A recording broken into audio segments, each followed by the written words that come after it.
There's been a growing demand for heavy trucks as companies change their mode of transporting goods from rail to road. Role players in the industry say rail network services are not what they should be in terms of transporting goods from ports to the mainland and vice versa. The Truckers Association says the significant increase in road transport is driven by a demand for coal for export markets. It says last year alone there was over 500% increase in the quantity of coal transported to harbors by truck.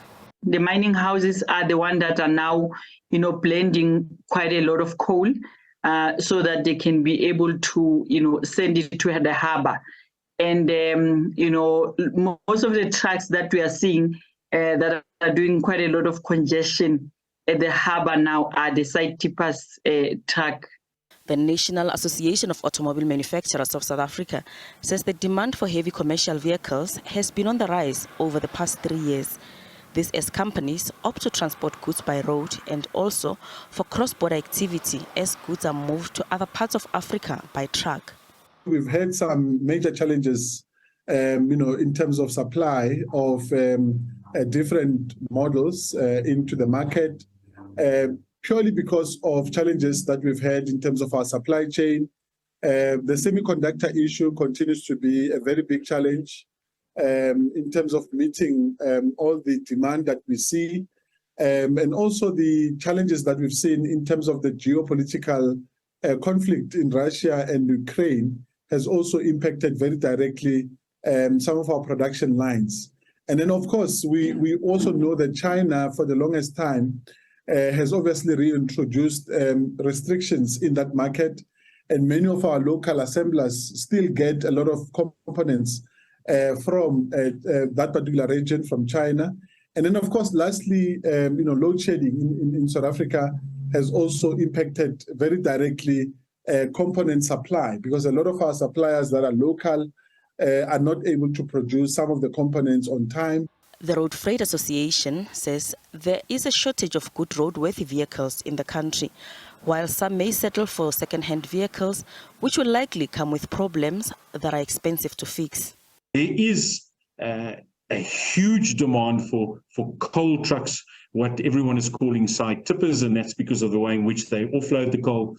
A huge demand for that type of truck.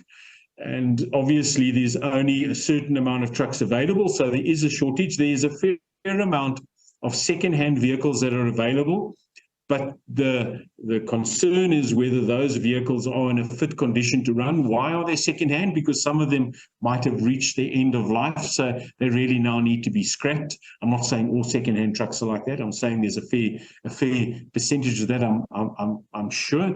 And then, of course, the older the truck, the more you need to maintain, and in some cases that's why people get rid of the trucks. They become far more expensive to maintain. On the other hand, the increasing usage of trucks puts pressure on the road infrastructure, leading to further problems. The road infrastructure cannot be able to carry the number of trucks that are going to other provinces. Hence, we have seen quite a number of increase in accidents because the roads are narrow.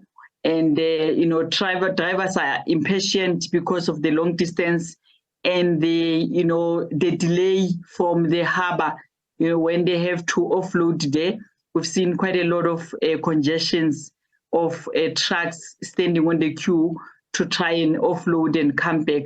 So the road infrastructure in South Africa was not designed to be able to carry that number of trucks. The sector says elevated demand for coal has boosted the demand for its services to higher levels than before the COVID-19 pandemic.